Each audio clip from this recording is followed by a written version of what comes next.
Hi, my name is Gilbert and I'm in the GHC hot seat. And boy, it can feel hot some days, real hot. And that's leadership.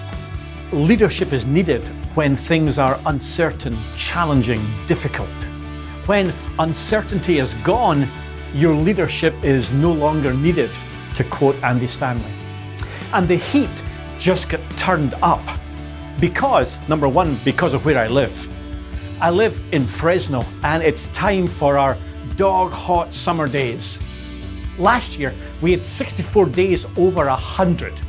We have already had one day where it showed triple figures, multiple in the high 90s. I always say, when I moved to California and became a GHC pastor, I changed my theology. I now believe in purgatory and summer days in Fresno, I'm living it. Hot days.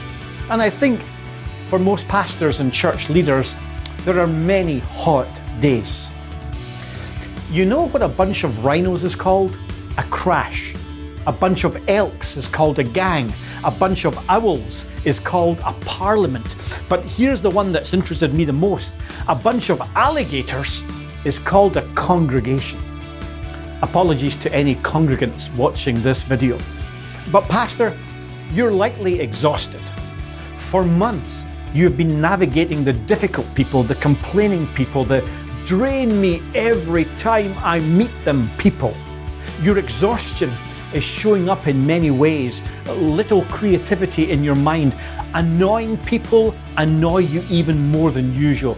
Youth pastors and their shenanigans are getting to you. And your family, they see you tired and cranky. Even your preaching has rather plateaued and it feels bland. I know for me, my wife says some days about me and my exhaustion, you're here, but you're not present. Use the summer well. And I hope your church board has given you vacation time. Use it. And maybe it's only a week, hopefully 2 Sundays out of the pulpit, but this summer, find some ways to rest and recharge.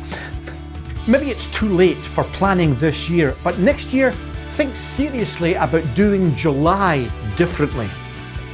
In my coaching with pastors, one of the ideas that has caught on with several is doing July Sundays for the entire month like a Sabbath month.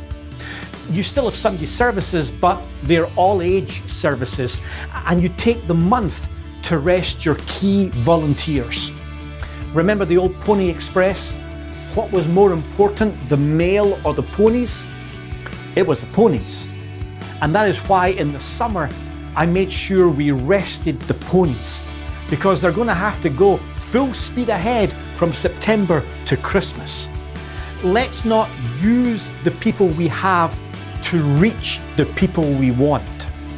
So we had an all-age service, one service with reduced worship team, often acoustic, no bells and whistles, and simple service components. And we closed other ministries for the 4 weeks of July. We rested everyone, ready for the push of the fall. I learned that there were only 26 weekends of optimal ministry, so many Monday holidays, long weekends, or the summer exodus. And we want to be at our best for those main maximum potential weeks of ministry. So pastors, I urge you, I plead with you, you are not indispensable. Your board or your congregation should not be making you indispensable. Make sure you're not making yourself appear indispensable. Take some time out and refresh yourself and recharge this summer. I just saw on a social media post this week, this comment, leaders who never take a break eventually end up breaking. Sadly true. So I'm going to take a break. I'll see you in August. And thanks to Wong and Margaret for their video the other month. And in July, you'll hear from Karith in Sacramento. Lots of new voices as a new GHC begins to emerge. Have a great summer. See you soon.